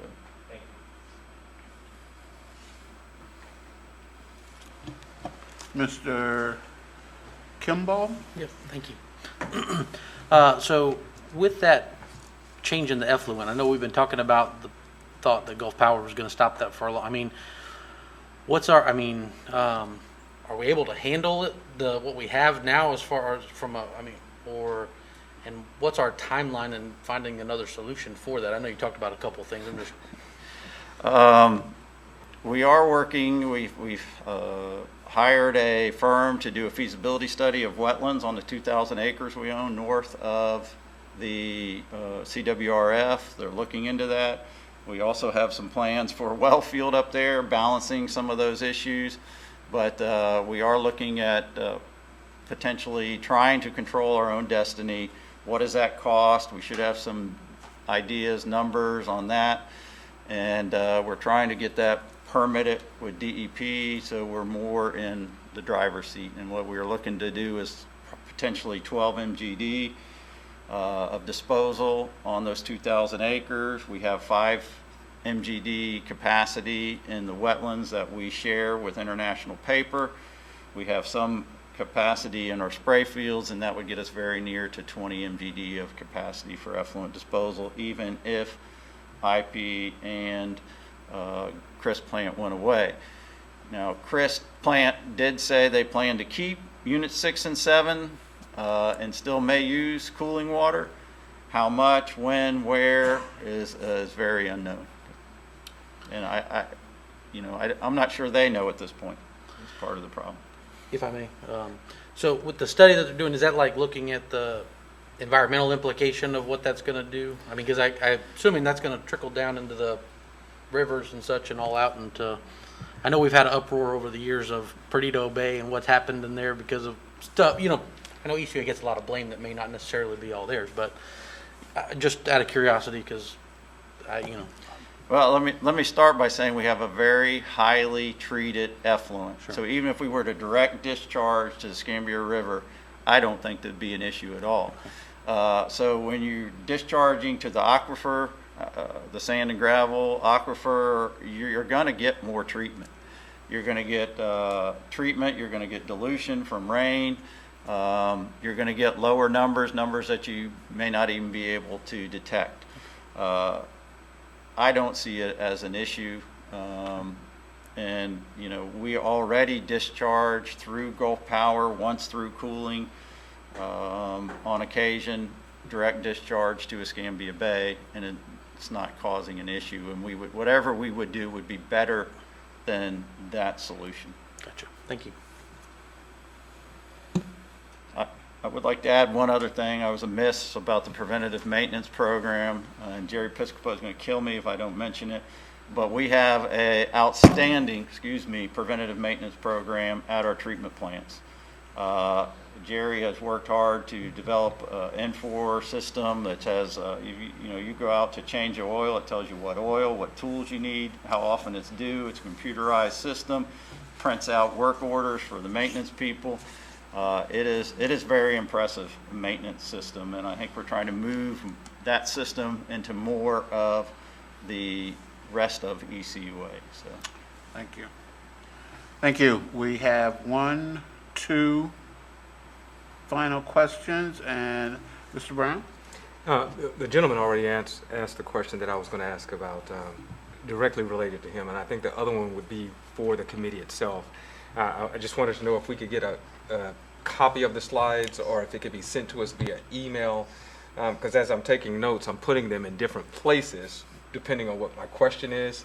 But if I had the slides, or at least how he's presenting it as I go along with the question, I'd be able to put it there, and it'd be a little less convoluted by the time I ask the question. Yeah, I'd be more than happy to provide those. Thank you. Mr. Woody said he would do that. Now, I was going to ask the same thing. okay. okay. No further questions?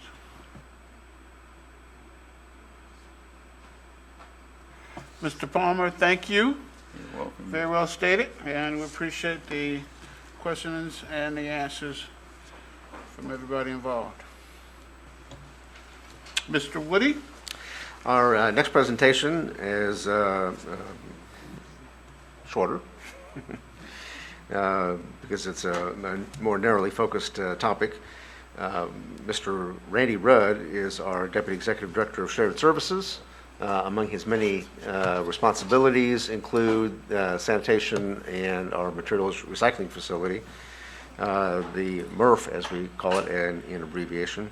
And we've, at the board's direction, have chosen to make an investment in some software to be able to better communicate with our customers, and to provide a way for them to communicate back with us as well, in a good public information tool. So I'll let Randy describe this program.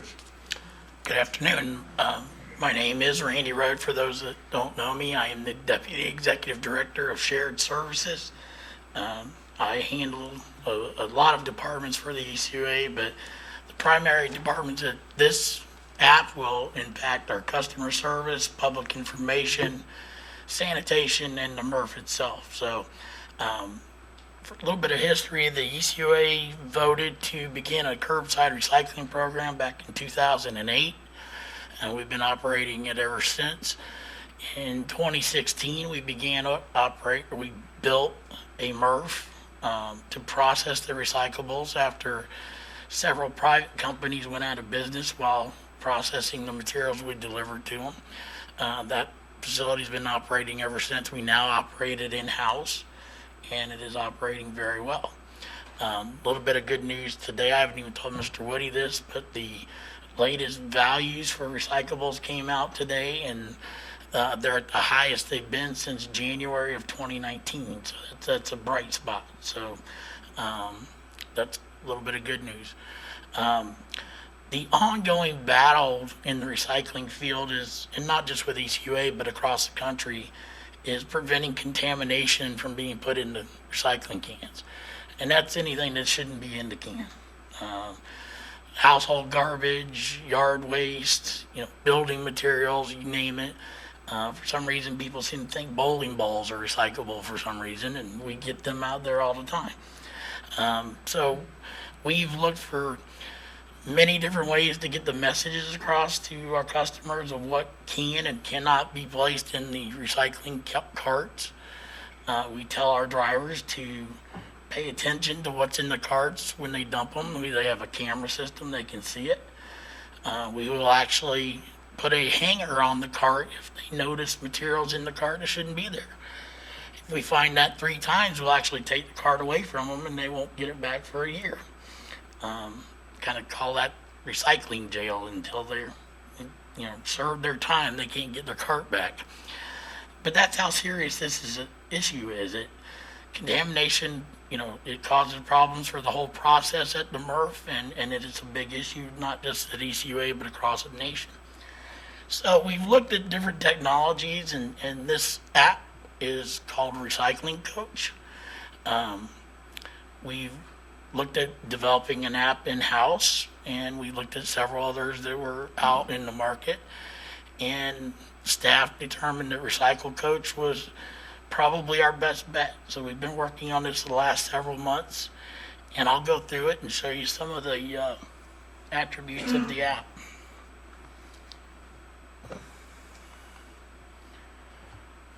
If this will work.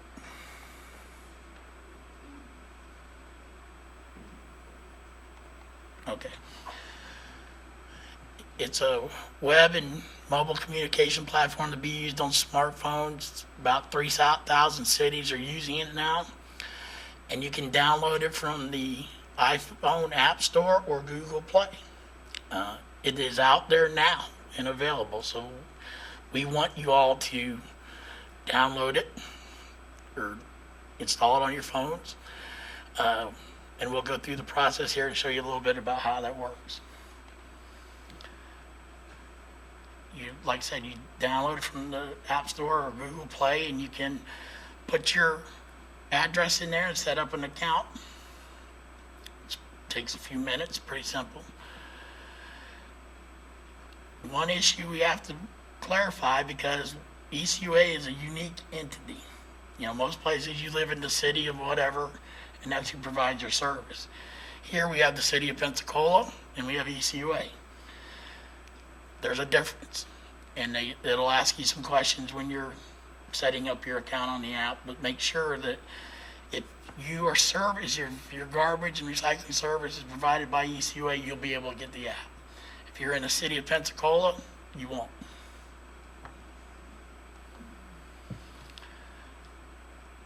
One of the nice things, and I got this myself this week, it gives you a reminder of your garbage collection days to put everything out to curb. Comes in handy for a lot of people. And it's customized to your address. This is one of the main features we like, is what goes where. We get questions from people all the time. Is this recyclable? Can it go in a recycling can or can't it? This app will help you answer that question. And not just recyclable items like light bulbs. People think because it's glass and metal, I can put it in a recycling can. No, they do not go in the recycling can. And it'll give you solutions to where those materials should be placed and how you can safely dispose of them. There's a feature called Report a Problem. We like this because hopefully it'll cut down on some phone calls to customer service and allow customers to report different issues right from the app. Some of those issues include, we'll go through here, missed garbage collection, missed recycling collection, property damage. If a garbage truck hits your mailbox, something like that, you can report it through here. You can request different containers. And we've even got it set up on here where you can report a water leak or other issues like that related to ECUA. If the customer chooses to report a problem using this system, it generates an email that is sent to the appropriate person at ECUA. We've embedded it in on our webpage, so they can also go to the webpage, click on that, and it'll lead them to the app as well. These are characters that Recycle Coach developed. They have a bunch of their own content that people can research recycling if they have questions and go on there, and it'll give them videos and other different informational and educational information about recycling. We've provided them with our database, all the information for the report of problem, the recyclable material report, and we're working on some of the finalizing the app and the embedding in the website. So we're presenting this to you today. This is a soft opening, we're calling it. We want people, talk to your friends and family and let them know and let them try it. We want some feedback from you. If you try it and you have problems, let us know so we can work it out. It's brand new. But so far, I've used it for a week now, and it seems like it works very well for me. And we can always make edits and add content as we go along. The plan is that work out all the bugs and do a full release in mid-January after the holidays, and let the public know that this is another tool available to them. We're going to do some press releases, newsletters, social media, just try to get the word out on all of it to let the people know this is a new tool. Any questions? It appears we do have some questions, and Mr. Brown will be first. Okay, I promise to keep it short this time, Mr. Williams. I have 3 questions, actually. The first question is, you said that it's only for the ECUA residents that are going to be able to use this app. As we go around and talk to folks, when one has something, the other folks want it as well. Is there a message that we can give to them that something is coming, or is this just not going to happen for those individuals who live in the greater Pensacola area not receiving services from ECUA? And they could talk to the city of Pensacola and see if they'd be interested in developing the app. Okay. My next question is, as you're asking for feedback, I know that once this goes out, I don't even know how my name got out there, Mr. Williams, but I have received little notes on my door at both of my properties. When this goes out, and you say this is kind of a work in progress, my expectation is that there's going to be a lot of folks attempting to use it. Do you already have the infrastructure to man these calls? Is there a system set up from day one? Yep. And that's it. Thank you. Thank you, Mr. Brown. Mr. Perkins. Well, my question was kind of along the lines of Mr. Brown's. I mean, I was all excited about this and downloaded the app as soon as you mentioned it, and then I'm a city resident, so I'm like, dang. And so it's frustrating for me. But the thing is that a lot of our haulers that use it, I don't know, the committee members probably don't know this, but ECUA built a large regional recycling facility. So we recycle all the way from Panama City to Mississippi. We have municipalities that bring us their recyclables. If it wasn't for ECUA structuring our recyclables so that when the value of recycles go up, the people pay more, and when the value goes down, the people pay less, there would be no recycling going on the Gulf Coast of the United States in our area, because it became financially infeasible for most people to do it. But the way we structured it when we did it, we made it so that people could survive. And in fact, when the recyclables were real high, they've been recycling for free at times. But one of the challenges that our people that contract with us for recycling face is contamination. So if their recyclables are contaminated, we can reject those loads and charge them full price for their loads. So they have an incentive to reduce the contamination as much as they could. So I would think that if we beta test this and it works really well, it would be worth us having Jim Roberts or somebody from sanitation go to these entities and say, hey, we found something that really works. It's getting our contamination rates real down. It's very responsive to the customers.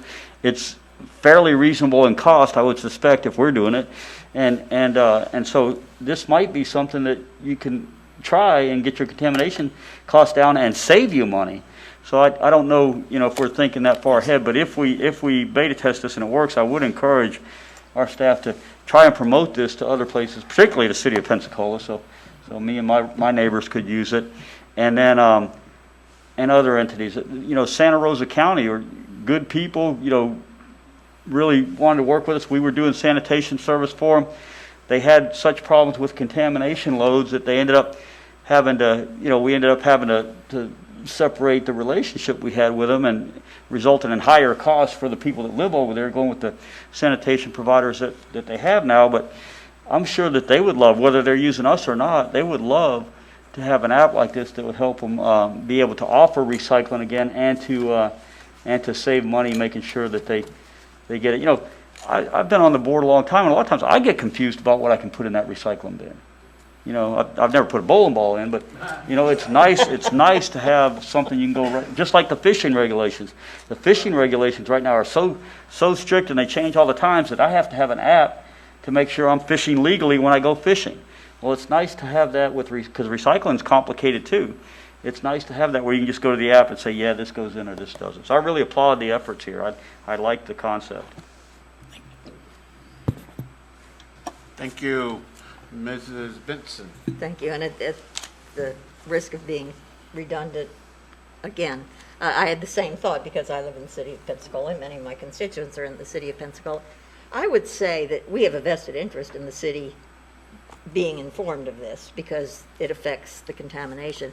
I would hope that after a period of 3 months or whatever, we reach out to the city and say, this has worked, and we encourage you to do it. We've done the troubleshooting, we've done the homework.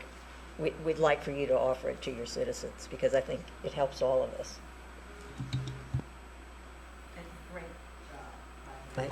Those of you who don't know Mr. Rudd, he has been on the cutting edge of everything in recycling and sanitation services since the day he stepped foot in the ECUA. He is very well respected. Thank you. And I do need to give credit to Natalie Bowers and the rest of the staff. They've done a great job of getting this set up as well. If I could make a comment, I can see the issue for my district as well. Some residents live in the city, some outside. So there's going to be that constant question of why does he have it and I don't. So if the information is made available to the city, then that's a decision that they can talk to the city about. Thank you. Mr. Kimball? Yes, thank you. Do we know, I know we've talked about when the new software is implemented, having our own app where we can report missed pickups and stuff like that. Will this integrate with that? Or okay, I just was okay. Thank you. Okay, Mr. Perkins. One other thing I would like to add too is that, ECUA was at the forefront of recycling. Vicki Campbell and Lois Benson were aggressively promoting recycling. They were country when country wasn't cool. A lot of people didn't like to have to separate their garbage, and they were opposed to the concept of recycling. And so they really spearheaded the effort. And so, just like we were at the forefront of recycling then, I'd hope we can be at the forefront of technology as far as recycling goes, and it looks like we are. Thank you. Mr. Brown. One last question. At the risk of putting the cart before the horse, what incentive are you all looking at to encourage people to use the app? I'm just walking around the neighborhoods that I'm going to be responsible for. There are a lot of elderly people, significantly up in age, and a lot of them didn't even know that they had a representative that goes to these meetings. So is there something that you all are going to give to us or to whomever's going to be responsible? I know you said that you've got a public a campaign going for that, but as far as an incentive, what is there? Are you even thinking about an incentive to encourage folks to use this app? Well, no, the incentive is that they recycle properly so they don't risk losing their can and continue the service. I mean, that's what we're going for here. The reason I asked that question, because some of them don't use their can. I counted 29 cans in 3 neighborhoods that they weren't using at all. They're just in the back of the house. One had clothes in it that they were going to be taking somewhere else. So that gap between having the service available and actually using it, this app is going to be great for those that are already using their ability to recycle. Right. I think at some point, some focus needs to be put on encouraging folks to actually recycle. And I think this app in this age of technology is going to be a good way to encourage. You know, you can get your grandkids or your kids in the house to pull up the app, hey, mom or dad, grandma, something to that effect I think would be really beneficial. Yeah, and we're going to continue to use the other methods we use because a lot of people, you know, particularly older generation, they don't use apps. So we're going to continue other methods of getting the word out. But yeah, we want to encourage everyone to use those cans. It is a voluntary system. You know, we don't mandate the use of it. But those that do use it, we want to make sure they're using it properly. And this is another tool to allow them to do that. Packaging changes, as Mr. Perkins mentioned, it can be complicated on what goes in the can and what doesn't. So we see this as a great tool to help people understand how to recycle properly and eliminate the possibility that they're doing it wrong and could possibly lose their can if they do it repeatedly. I just want to say your presentation was absolutely fantastic. The one thing that I would add is I'm former military, so we didn't have a choice. We had to recycle. Stuff was even weighed. And I know that nationally we're moving in that direction. You know, so maybe looking at some of the ways that we can continually to encourage and bring those folks who are outside looking in. I just really want to encourage you to put as much effort in that as you did in the slide presentation. Yeah. That was fantastic. And Thank you. what's impressive about our system is it's completely voluntary, but we have about a 74% participation rate, which, you know, for a voluntary system, that's a very good number. And so we're proud of that. We are a military area, like you said, so we get a lot of military members moving in and out of the area. We can always tell when we've had someone transferred from California because they ask a lot of questions like, why don't you do this here? Well, it's a different environment. But there's that also is another reason for this tool because our system is different than a lot of other places. And so this helps answer those questions for them. And you know, they're very used to using apps and they like that technology. Again, thank you, Mr. Rudd. That was fantastic. And for the board, we say thank you, Mr. Rudd, for that presentation as well. Thank you very much. Okay, moving on to line item H, the adoption of General Resolution number GR 20-71, a general resolution authorizing the award of contract with La Hoist North America for bagged hydrated lime at $323.84 per ton. Mr. Woody, could you brief the CIC on the resolution? Yeah, this is actually the only agenda item resolution that you have for tonight's agenda, so it'll be a quick and easy one. We buy an awful lot of commodities and products associated with the services we provide, and as the description says, one of those is hydrated lime. We use that for control of pH at each of our water wells. And in fact, we buy over $500,000 of this product annually. This is just a very standard award of a contract after having advertised to potential bidders. We actually did receive 2 different bids. However, the low bidder was deemed not responsive because the product that they submitted in response to our bid did not meet our minimum specifications.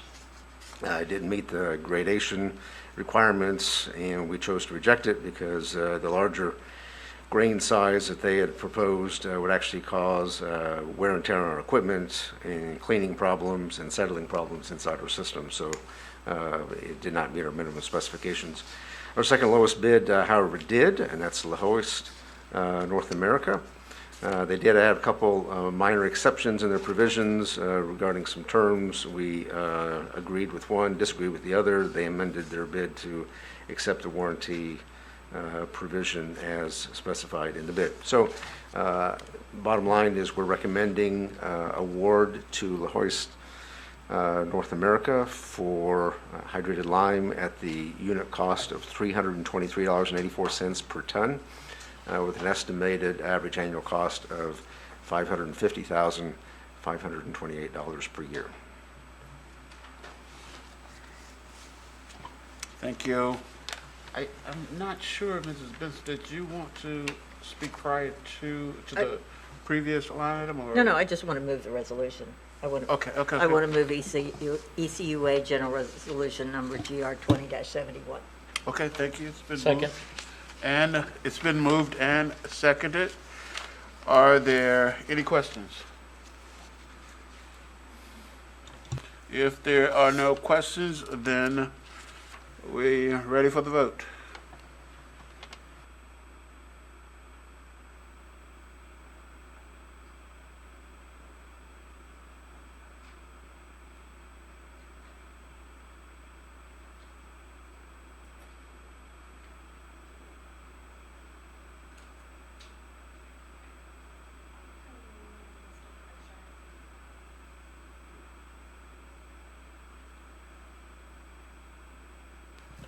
Miss Campbell, Yes.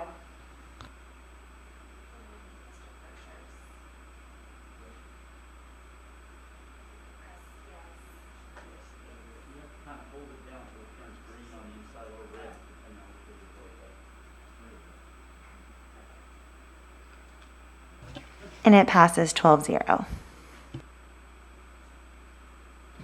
Thank you. Vote passes 12-0. Moving on to line item I, informational reports. They're in your package on page 17. Are there going to be any brief statements on that, Mr. Woody, or is that for information only? It's just available for general information. If you have specific questions, we have our Chief Financial Officer, Patty Sheldon, here as well. Just to point out the format, the first 3 pages beginning on page 18, that is a summary of the period ending September 30th, so that's the end of the fiscal year. So all the numbers should be in the vicinity of 100%. And that is a summary for all funds, whereas the 2 pages that follow are subsets of this first page. Page 19 is a subset identifying only those expenses and revenues under the water and wastewater system, whereas the following page 20 is just for the sanitation system and the materials recovery facility. Okay, thank you.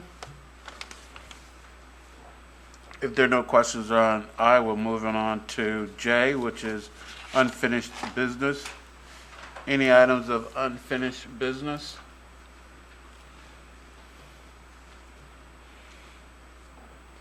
Okay, seeing none, we're moving on to line item K, which is new business. Do we have any discussions for new business?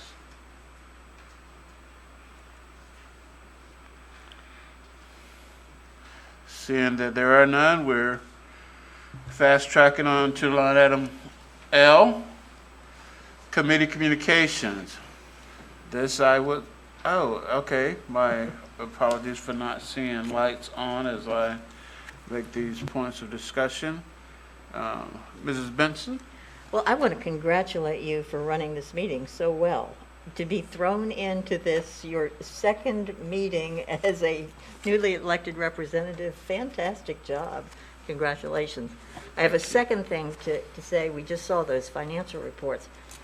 For those of you who are new, this is a well-run organization financially. We're in the process of having an outside audit done, and the auditor called me this week for me to ask questions and various other things. And when we concluded, I said, well, you do these all of the time. Tell me how the ECUA looks in comparison to other organizations. He said, you're at the top. So I thought that was high praise indeed, and our finance department does an amazing job. And you will see that as you, the new members will see that as you get experience here, but they really do an amazing job. So congratulations, Ms. Shelton. Yeah, may I point out to folks in our audience that represent our finance department, Ms. Patty Sheldon, the Chief Financial Officer, head of the, and her assistant, Justin Smith. Thank you. Mr. Perkins. Yes, I would like to welcome everybody to the committee. I'm very impressed with the people we have, both board members and citizen advisory committees. Great questions, and I look forward to serving with all of you. One thing to be cautious of now that we're on this board together is there's some. I'm sure y'all have had a sunshine law briefing, hopefully by the attorney, but you haven't. Okay, well I'm glad I'm saying this then. We cannot talk to each other about anything that might come before this board. If we do, it's a sunshine law violation. And that includes not only direct conversations, but also if I go on Facebook and I say, yeah, the ECUA is doing a new I&I program and we got a great sewer project going into cantonment, and somebody else that's on this committee with us says, yeah, that's really something that's special, I support that, that's going to be wonderful. Well, we've got two people, and even though it's out there in the public, it's not in a public noticed meeting, and it is a sunshine law violation. And so they can happen by accident, so you have to be really, really careful. And I've been on the board a very, very long time. We've never had a sunshine law violation, and I don't want to, I don't want any of y'all to, fall victim to that. We had a grand jury investigation that looked really, really hard to try and find a sunshine law violation, and it came back as a no true bill. There was no sunshine law violation, despite a lot of political pressure from some very influential people to try and find one. There was none. And so I just want to caution you to be aware of that and be cognizant that people may try and take an innocent act of communication where you're committing communication with the public, just trying to keep people informed, and they may try and turn that on you and say, that's a sunshine law violation, we got you. So our attorney will be giving everybody sunshine law briefings. And so just kind of brush up on it and know about it so that you're not, embarrassed or humiliated or have to pay a fine or something like that from something that's completely unintentional. Wonderful. Thank you. Thank you. Thank you. If there's no more discussion under new business, we're at committee communication, and as I understand it for us new board member and CIC members, is this is an opportunity for the CAC persons to bring to the floor for discussion anything that would help the ECUA, CAC do business better, or a thought that would encourage better operations as it relates to ECUA, as we've heard about, or as we may think about. So this is kind of an open forum. Maybe you all like the term open mic for the board to put forth any thoughts they might have. So we're at that point right now. If there's any thoughts by anybody on the dais relative to anything we discussed or any thought you may have, then even if not today, that's what this communication or line item is for. Okay? If I can add just one qualification on that, bringing up subjects that are of concern, whether there be questions that need individual answers, those sorts of things, are all good opportunities under committee communications. The only caution I would have would be that If that line of questioning is regarding a policy item or something can be voted on, et cetera, and leads to deeper policy discussions, then we have some concerns about it needing to be noticed up. So it might well be that rather than having the full discussion, you might bring up, hey, I'm interested in this particular topic, let's talk further on it. Let's schedule it as an agenda item on a following meeting so that it can be properly noticed in advance of the discussion. Thank you, Mr. Woody. Ms. Cromartie? Yes, I would just like to make a comment that I am really impressed with the organization structure. There's a lot of information that was talked about today, and I am just excited to be a part of the CAC, and I look forward to doing my own homework and research and seeing how I can be of a help to the CAC going forward. Thank you. Thank you. Mr. Perkins? Another thing we use this section for is just general communications. I would like to wish everybody a very happy holiday season, and we will see you all next year. That's a true statement.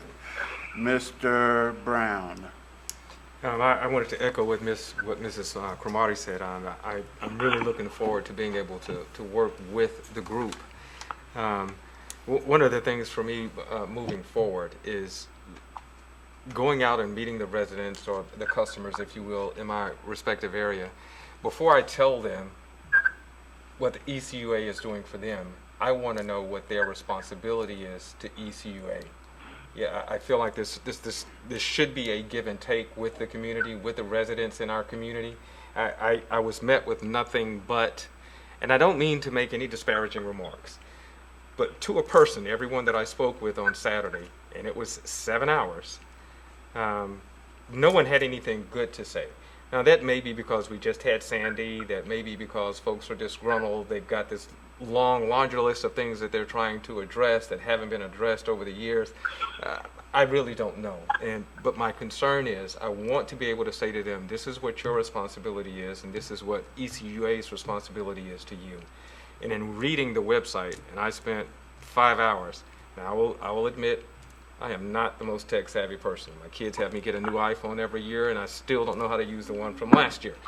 Nonetheless, I want to have something in my hand that I can give to them. I don't know if we have stickers. Someone said something about magnets. This young lady told me about the website that she's going to make sure that I have access to.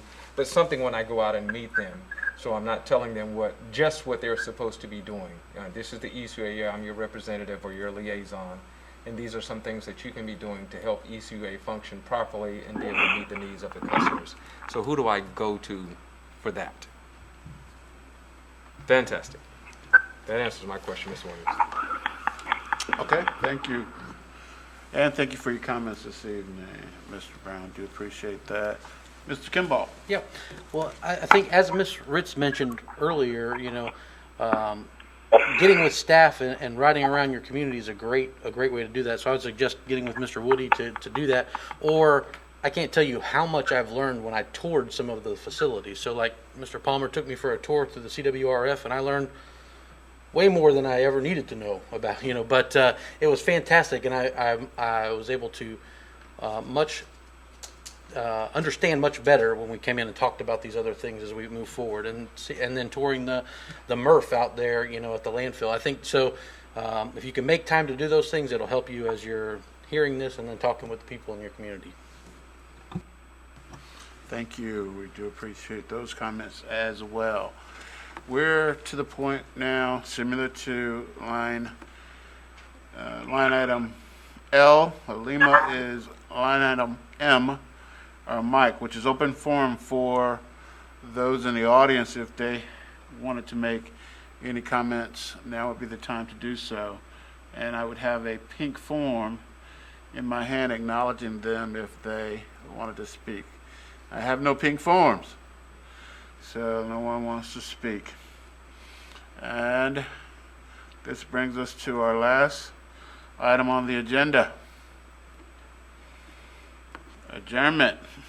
And I move that this meeting is adjourned.